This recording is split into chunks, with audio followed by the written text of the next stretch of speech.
أما بعد فأعوذ بالله من الشيطان الرجيم بسم الله الرحمن الرحيم والذين يؤذون المؤمنين والمؤمنات بغير ما اكتسبوا فقد احتملوا بهتانا وإثما مبينا صدق الله العلي العظيم وصدق رسوله النبي الأمين المختار الكريم الرؤوف الرحيم۔ انتہائی احترام و عقیدت کے ساتھ حضور سید المرسلین خاتم الانبیاء شفیع المذنبین رحمت للعالمین خاتم المعصومین راحت العاشقین صلی اللہ تعالی علیہ وآلہ واصحابہ وبارک وسلم کی بارگاہ میں اپنی غلامی کا ثبوت دیں اور جس طریقے سے میں پڑھا ہوں میرے ساتھ مل کر حضور دل کے ساتھ نذرانہ محبت پیش کریں۔ الصلاة والسلام علیک یا رسول اللہ،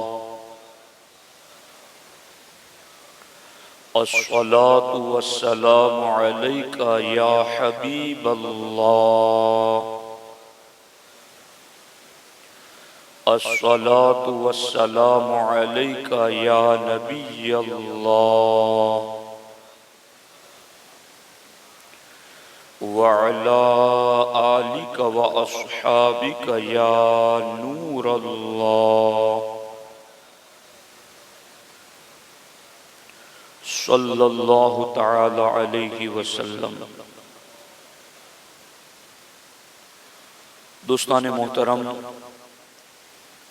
قرآن مجید کی سورۃ الاحزاب کی ایک آیت طیبہ میں نے آپ کے سامنے تلاوت کرنے کا شرف حاصل کیا۔ اس کا ترجمہ یہ ہے: اور جو ایمان والے مردوں اور عورتوں کو بغیر کچھ کیے ستاتے ہیں تو انہوں نے بہتان اور کھلے گناہ کا بوجھ اٹھا لیا ہے۔ والذین یؤذون المؤمنین والمؤمنات، وہ لوگ جو ایمان والے مردوں اور ایمان والی عورتوں کو بغیر کچھ کیے ستاتے ہیں، یعنی بلا وجہ تکلیف دیتے ہیں، انہیں ستاتے ہیں، تو اللہ تعالی ارشاد فرماتا ہے فَقَدْ احْتَمَلُوا بُهْتَانًا وَإِثْمًا مُبِينًا، انہوں نے بہتان اور کھلے گناہ کا بوجھ اٹھا لیا۔ اس آیت مقدسہ کا شان نزول کیا ہے؟ ایک روایت یہ ہے کہ یہ آیت مبارکہ ان منافقین کے بارے میں نازل ہوئی جو حضرت مولا علی کرم اللہ تعالی وجہہ الکریم کو ایذا دیتے تھے اور ان کی بے ادبی کرتے تھے۔ اور دوسرا قول یہ ہے کہ یہ آیت ان لوگوں کے بارے میں نازل ہوئی جو ام المومنین عائشہ صدیقہ رضی اللہ تعالی عنہا پر تہمت لگا کر انہیں تکلیف پہنچاتے تھے۔ تو آپ دیکھ رہے ہیں کہ بلا وجہ شرعی مومن مرد اور مومنہ عورت کو تکلیف پہنچانے والے، ان کو ستانے والوں کے بارے میں اللہ فرماتا ہے کہ انہوں نے بہتان اور کھلے گناہ کا بوجھ اٹھا لیا۔ اب یہ بات تو طے ہے، تفسیر کا یہ اصول ہے، العبرۃ بعموم اللفظ لا بخصوص السبب، کہ اگرچہ قرآن کی آیت کسی خاص موقع پر کسی خاص شخص کے حق میں نازل ہوئی، مگر اس کا حکم قیامت تک کے لیے عام ہوتا ہے۔ تو اس سے یہ پتہ چلا کہ جو بھی قیامت تک کسی مومن مرد یا مومنہ عورت کو بلا وجہ شرعی تکلیف پہنچاتا ہے، در حقیقت وہ کھلے گناہ کا بوجھ اور بہتان اپنے سر پر اٹھاتا ہے۔ اب یہاں غور کرنے والی بات یہ ہے کہ کتنے مسلمان ایسے ہیں جو آج ان چیزوں پر توجہ دیتے ہو کہ ہماری کن کن باتوں کے ذریعہ ایمان والے مردوں کو اور ایمان والی عورتوں کو تکلیف پہنچتی ہیں۔ لوگوں کا عام طور پر اس کی طرف کوئی دھیان نہیں ہوتا ہے کہ ہم کون کون سا کام کرتے ہیں جس سے لوگوں کو تکلیف پہنچتی ہیں۔ یاد رکھنا، مومن کو تکلیف پہنچانا یہ اللہ کی بارگاہ میں سخت ناپسندیدہ چیز ہے، بلکہ حضرت امام جلال الدین سیوطی رضی اللہ تعالی عنہ شرح الصدور میں ارشاد فرماتے ہیں کہ بعض علماء کرام نے فرمایا ہے کہ برے خاتمے کے 4 سبب ہیں، یعنی 4 باتیں ایسی ہیں جن کی وجہ سے ہو سکتا ہے کہ بندے کا خاتمہ ایمان پر نہ ہو۔ ان 4 میں سے پہلا سبب نماز میں سستی کرنا، دوسرا سبب شراب نوشی کرنا، تیسرا سبب والدین کی نافرمانی، اور چوتھا سبب مسلمانوں کو تکلیف دینا۔ آپ دیکھ رہے ہیں کہ جہاں دیگر 3 اسباب برے خاتمے کا سبب ہیں، وہیں پر مسلمان کو تکلیف دینا یہ بھی برے خاتمے کا سبب ہے۔ روایت میں آیا ہے کہ 2 خصلتیں ایسی ہیں، یعنی 2 عادتیں ایسی ہیں کہ ان سے افضل کوئی عادت نہیں۔ پہلی عادت اللہ پر ایمان لانا، اور دوسری عادت مسلمانوں کو نفع پہنچانا۔ اور آگے لکھا گیا ایسی 2 خصلتیں بھی ہیں کہ ان سے زیادہ بری خصلت کوئی نہیں۔ پہلی، اللہ تعالیٰ کے ساتھ کسی کو شریک ٹھہرانا، اور نمبر 2 مسلمانوں کو تکلیف دینا۔ تو جہاں مسلمانوں کو تکلیف دینا برے خاتمے کا سبب ہے، وہیں پر مسلمانوں کو تکلیف دینا دنیا کی سب سے بڑی بری عادتوں میں سے ایک بری عادت ہے۔ اس لیے اس بری عادت سے ہمیں اپنے آپ کو اور اپنی قوم کو بچانا ضروری ہے۔ اللہ کے رسول صلی اللہ علیہ وآلہ وسلم نے ارشاد فرمایا، جس نے مسلمان کو تکلیف یا دھوکہ دیا وہ ملعون ہے۔ جس نے مسلمان کو تکلیف دی یا دھوکہ دیا وہ ملعون ہے۔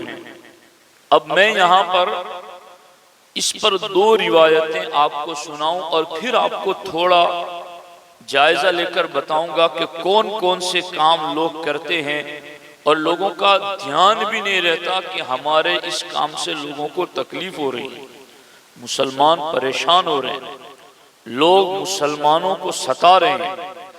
اور اس کا عذاب سننا ان 2 روایتوں میں کہ وہ کتنی سخت روایتیں ہیں۔ یہاں پر حضرت سیدنا یزید بن شجرہ رضی اللہ تعالی عنہ فرماتے ہیں کہ جس طرح سمندر کے کنارے ہوتے ہیں اسی طرح جہنم کے بھی کنارے ہیں، اور جہنم کے کناروں میں بختی اونٹوں جیسے سانپ، یعنی بڑے بڑے ڈیل ڈولز اونٹوں جیسے سانپ ہیں، اور خچروں جیسے بچھو رہتے ہیں۔ کہ جہنم کے جو کنارے ہیں وہاں پر اونٹوں جیسے بڑے بڑے سانپ اور خچروں جیسے بچھو رہتے ہیں۔ جہنمی جب عذاب میں کمی کے لیے فریاد کریں گے کہ ہمارے عذاب میں کمی کی جائے، تو انہیں حکم ہوگا کہ جہنم کے کناروں کی طرف نکلو۔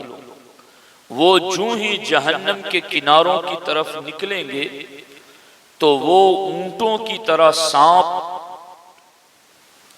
ان جہنمیوں کو ہونٹوں اور چہروں سے پکڑ لیں گے اور ان کی کھال تک اتار لیں گے۔ وہ لوگ وہاں سے بچنے کے لیے آگ کی طرف بھاگیں گے، پھر ان پر کھجلی مسلط کر دی جائے گی، وہ اس قدر کھجائیں گے کہ ان کا گوشت پوست سب جڑ جائے اور صرف ہڈیاں رہ جائیں گی۔ اس وقت پکار پڑے گی، اے فلاں کیا تجھے تکلیف ہو رہی ہے؟ وہ کہے گا ہاں، تو کہا جائے گا یہ اس ایذا کا بدلہ ہے جو تو مومنوں کو دیا کرتا تھا، یہ تیری اس تکلیف کا بدلہ ہے جو تو مسلمانوں کو دیا کرتا تھا۔ غور کیجئے کہ جہنم کے کناروں پر اونٹوں کی طرح سانپ اور خچروں کی طرح بچھو جب یہ عذاب سے کانپیں گے اور عذاب میں کمی کا سوال کریں گے تو کہا جائے گا کناروں کی طرف نکلو، اور کناروں کی طرف نکلیں گے تو ان کو جہنم کے وہ اونٹ ان کو چہروں سے پکڑ لیں گے اور ان کی کھال اتار لیں گے، وہ بھاگیں گے بچنے کے لیے آگ کی طرف، تو ان پر کھجلی مسلط کر دی جائیں گی، جسم کو کھجائیں گے تو سارا گوشت جڑ جائیں گے، صرف ہڈیاں رہ جائیں گے۔ اس وقت ان سے پوچھا جائے گا کہ کیا تمہیں تکلیف ہو رہی ہے؟ وہ کہیں گے ہاں ہمیں تکلیف ہو رہی ہے۔ کہا جائے گا یہ تمہاری اس بری عادت کی سزا ہے کہ جو تم مسلمانوں کو تکلیف دیا کرتے تھے۔ غور کرنے کا مقام ہے اور سمجھنے والی بات ہے۔ اسی طریقے سے حضرت سیدنا مجاہد رضی اللہ تعالیٰ عنہ فرماتے ہیں کہ جہنمیوں پر ایک قسم کی خارش مسلط کر دی جائے گی جس کی وجہ سے وہ اپنے بدنوں کو کھجائیں گے، یہاں تک کہ ان میں سے کسی کی ہڈی ظاہر ہو جائے گی، تو اس وقت آواز آئے گی اے فلاں کیا تجھے اس کی وجہ سے تکلیف ہو رہی ہے؟ وہ کہے گا ہاں، تو ندا دینے والا کہے گا یہ اس کا بدلہ ہے جو تم مسلمانوں کو تکلیف دیتے تھے۔ دوستان محترم، آپ غور کیجئے اس بات پر کہ مسلمانوں کو تکلیف دینا یہ کس قدر سخت خطرناک سزا کا باعث ہے، اور کس طریقے سے اس معاملے سے ہمیں عذاب جہنم کے بارے میں وعید بتائی گئی۔ اب اس سلسلے میں ہمارے معاشرے میں جو باتیں عام طور پر لوگوں کو تکلیف دہی کا باعث بنتی ہیں، شادی بیاہ کی تقریبات میں ساری رات شور شرابہ، اونچی آواز میں میوزک بجا کر، آتش بازی کر کے اہل محلہ، بیماروں، بوڑھوں، بچوں اور صبح جلد کام پر جانے والوں کو رات بھر سخت تکلیف پہنچائی جاتی ہے۔ عید یا آزادی کا دن ہو یا سال کی پہلی رات ہو تو اس وقت بھی لوگوں کو دیکھیں کہ لوگ شور شرابوں کے ذریعہ لوگوں کو پریشان کرتے ہیں۔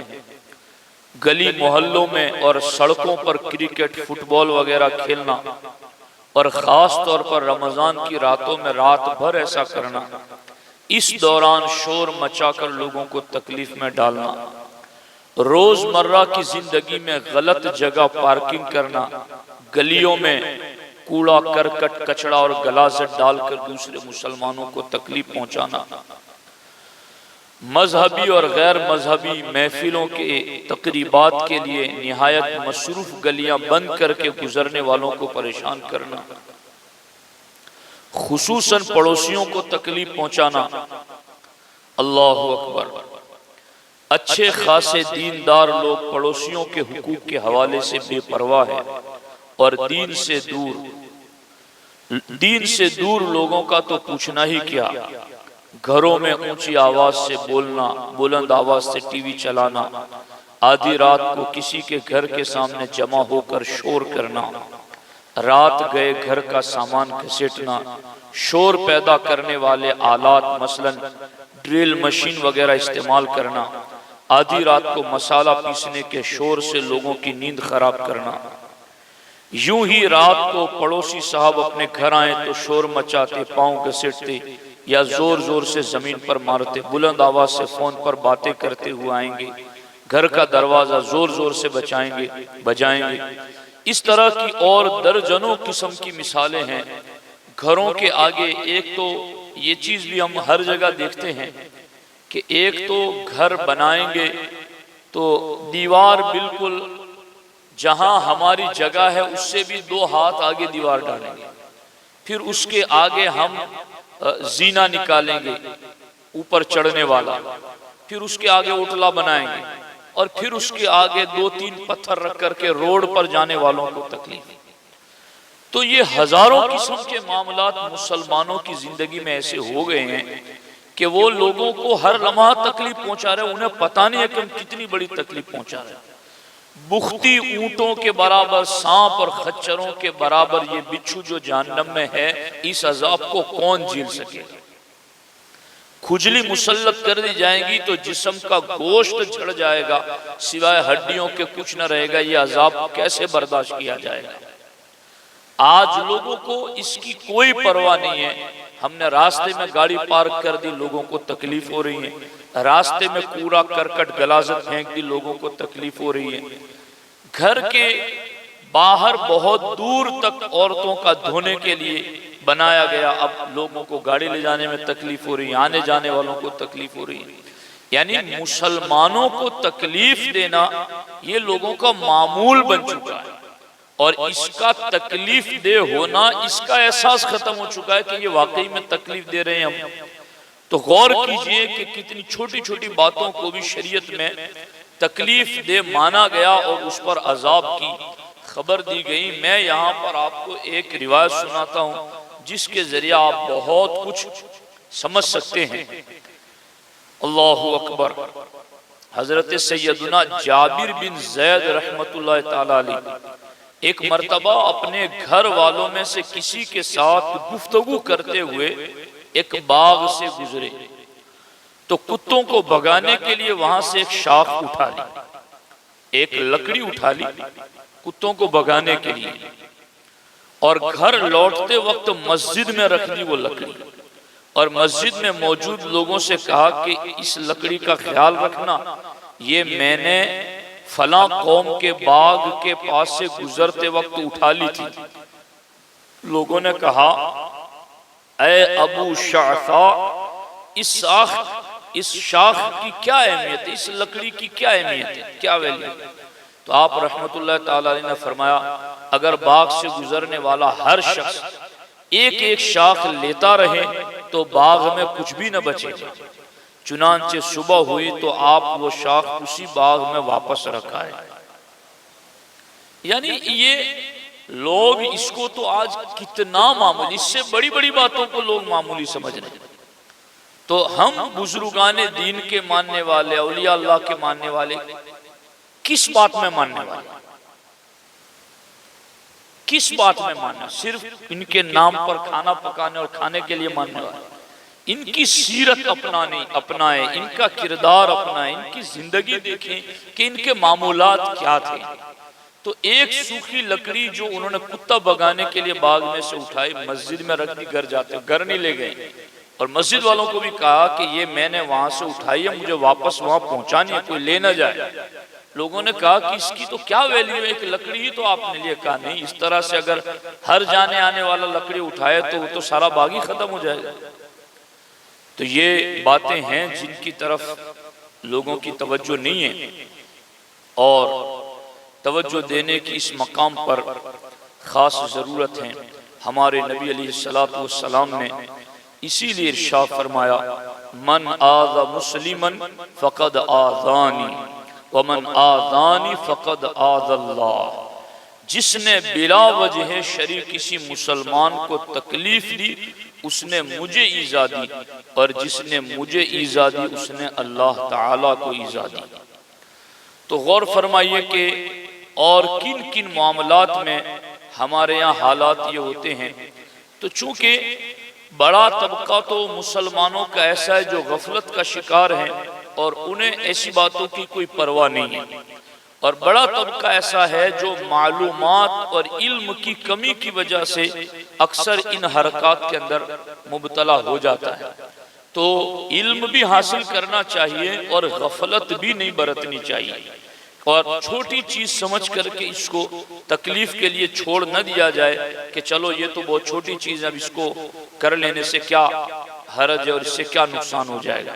نہیں، میں 2-3 حدیثیں اور بھی آپ کے سامنے رکھتا ہوں، اس کو دھیان سے آپ سن لیجئے اور اس حوالے سے اپنے آپ کو بیدار رکھیے۔ ہمارے آقا علیہ الصلوۃ والسلام نے ارشاد فرمایا تدعو الناس من الشر فإنها صدقة تصدق بها على نفسك۔ اس کا ترجمہ یہ ہے کہ لوگوں کو اپنے شر سے محفوظ کرو، لوگوں کو اپنے شر یعنی اپنی طرف سے کوئی تکلیف پہنچے، کوئی برائی پہنچے، اس سے لوگوں کو محفوظ کرو، پروٹیکشن دو، اپنی طرف سے کسی کو تکلیف نہ پہنچنے دو، تکلیف نہ پہنچنے دو۔ سرکار فرماتے فَإِنَّهَا صَدَقَةٌ تُصَدِّقُ بِهَا عَلَى نَفْسِكَ، یہ وہ صدقہ ہے جو تم خود اپنے آپ پر کرو گے۔ یہ بھی تو کتنی بڑی بات ہے، یعنی اس کو بھی صدقے کا درجہ پھر دیا گیا کہ اگر تم اپنے نفس کی، اپنی طبیعت کی، اپنی عادت کی شرارت سے کسی مومن کو بچاتے ہو تو گویا تم اپنے آپ پر صدقہ کر رہے ہو کہ رب جل مجدہ الکریم تمہیں صدقے کا ثواب عطا فرمانا۔ تو اپنے وجود سے مومن مرد بھی مومنہ عورت بھی دونوں اگر اس بات پر ریڈی اور تیار ہو جائیں کہ ہم غور کر لیں کہ ہمارے وجود سے ہمارے پڑوسی، ہمارے راستے سے گزرنے والے، ہمارے رشتہ دار، ہمارے بچے، ہمارے ماں باپ، ہمارا کھیت کا پڑوسی، ہمارے گھر کا پڑوسی، ہمارے تعلقات والے دوست احباب میرے کس رویے سے اور کس عمل سے میرے دوست کو تکلیف پہنچ رہے، بس اسے توبہ کر لے اللہ کی بارگاہ میں اور بچا لے اپنے شر سے مومن کو۔ تو یہ ایک تو یہ ہوا کہ برے خاتمے کے سبب سے اپنے آپ کو بچا لیا، اور اتنے بڑے عذاب میں مبتلا ہونے سے اپنے آپ کو بچا لیا جو جہنم کا ہے، اور پھر ساتھ ہی ساتھ میں اپنے آپ پر گویا آپ نے صدقہ بھی کر لیا۔ تو یہ بہت بڑے اجر و ثواب کی بات ہیں۔ ہمارے نبی علیہ الصلوۃ والسلام نے ارشاد فرمایا لا تحاسدوا ولا تناجشوا ولا تباغضوا ولا تدابروا ولا يبع بعضكم على بيع بعض۔ اللہ اکبر، کیسے اصول دیے ہیں۔ سرکار دو عالم صلی اللہ علیہ وسلم فرماتے ایک دوسرے سے حسد نہ کرو، ایک دوسرے کے لیے دھوکے سے قیمتیں نہ بڑھاؤ، دھوکے سے قیمتیں نہ بڑھاؤ۔ جہاں کہیں بولی لگنے والی تھی تو دکاندار سے ایڈوانس ان کی بات ہو گئی کہ میں بار بار زیادہ بولوں گا تاکہ زیادہ بولی میں تیرا سامان بکے۔ سمجھ آ رہے ہیں نا، مجھ سے زیادہ آپ سمجھتے ہیں ان باتوں کو۔ تو ایک دوسرے کے لیے دھوکے سے قیمتیں نہ بڑھاؤ، اور اس کے اور بھی مفہوم ہے کہ کسی چیز کو بیچا، اب اس میں وہ کوالٹی نہیں تھی لیکن وہ کوالٹی بتائی اور دھوکہ دے کر انجان آدمی سے آپ نے قیمت زیادہ وصول کر لی۔ ایک دوسرے سے بغض نہ رکھو، ایک دوسرے سے منہ نہ پھیرو، تم میں سے کوئی دوسرے کے سودے پر سودا نہ کرے۔ اور ایک دوسری جگہ ہے کہ تم میں سے کوئی جس نے نکاح کی بات کسی جگہ کر دی ہے اس کے نکاح پر نکاح کی بات نہ کرے۔ یعنی یہ کتنے نور اصول ہیں، اگر مومن اس پر عمل کریں تو ہمارے سوسائٹی اور معاشرہ کتنا خوش نصیب اور سعادت مند بن سکتا ہے۔ اللہ اکبر۔ اللہ کے رسول صلی اللہ علیہ وسلم نے ارشاد فرمایا اللہ کے بندے بن جاؤ، مسلمان مسلمان کا بھائی ہیں، نہ مسلمان پر ظلم کرتا ہے، نہ بے یار و مددگار چھوڑتا ہے، نہ اس کی تحقیر کرتا ہے۔ ہمارے آقا حضور سید المرسلین صلی اللہ علیہ وآلہ وسلم نے خاص طور پر پڑوسی کے بارے میں تو بہت زیادہ تھا، چونکہ پڑوسی کے ساتھ ہمارا معاملہ رات دن صبح و شام کا رہتا ہے۔ تو سرکار نے فرمایا کہ مجھے جبریل نے آ کر کے پڑوسی کے بارے میں اتنی تاکید کی مجھے ایسا لگا کہ کہیں پڑوسی کو وراثت میں حقدار نہ بنا دیا جائے. اتنی تاکید کی پڑوسی کے بارے میں. اور اللہ کے رسول صلی اللہ علیہ وسلم نے ارشاد فرمایا واللہ لا یؤمن واللہ لا یؤمن واللہ لا یؤمن، خدا کی قسم وہ مومن نہیں، خدا کی قسم وہ مومن نہیں، خدا کی قسم وہ مومن نہیں. قیل ومن یا رسول اللہ صلی اللہ علیہ وسلم، حضور کون مومن نہیں؟ فرمایا الذی لا یأمن جارہ بوائقہ، کہ جس کا پڑوسی اس کی شرارتوں سے محفوظ نہیں ہے تو وہ خدا کی قسم مومن نہیں. کمال ایمان کی نفی فرمائی کہ وہ کامل مومن نہیں، نور ایمان سے وہ بندہ محروم ہے. تو دوستان محترم، اپنے شر سے، اپنی عادتوں کے شر سے ہمیں مومن بھائیوں کو بچانا ہے، اور کسی مومن کو تکلیف پہنچے اس سے ہمیں اپنے آپ کو بچانا ہے. اگر ہم ان باتوں پر عمل کریں گے تو خود بھی ایک سکون محسوس کریں گے، اور ہمیں دیکھ کر کے لوگ سکون میں رہیں گے. اور کتنا اچھا انسان ہے وہ کہ جس کو لوگ دیکھ کر کہیں کہ یار اس سے مجھے کوئی ٹینشن نہیں، کوئی مجھے تکلیف اس سے نہیں پہنچے گی. اور کتنا برا ہے وہ شخص جس کو دیکھ کر کے لوگ خوف کریں کہ یہ آیا ہے تو پتہ نہیں کون سی مصیبت ڈھائے گا، اب کیا کرے گا. تو ہم ایسے بن جائیں جنہیں لوگ دیکھ کر کے مطمئن ہو اور ہمارے شر سے محفوظ ہوں. اللہ کریم کی بارگاہ میں دعا ہے اللہ جل مجدہ الکریم ہم سب کو قرآن و سنت کے ان احکامات پر عمل کی توفیق عطا فرمائے. السلام علیکم ورحمۃ اللہ وبرکاتہ.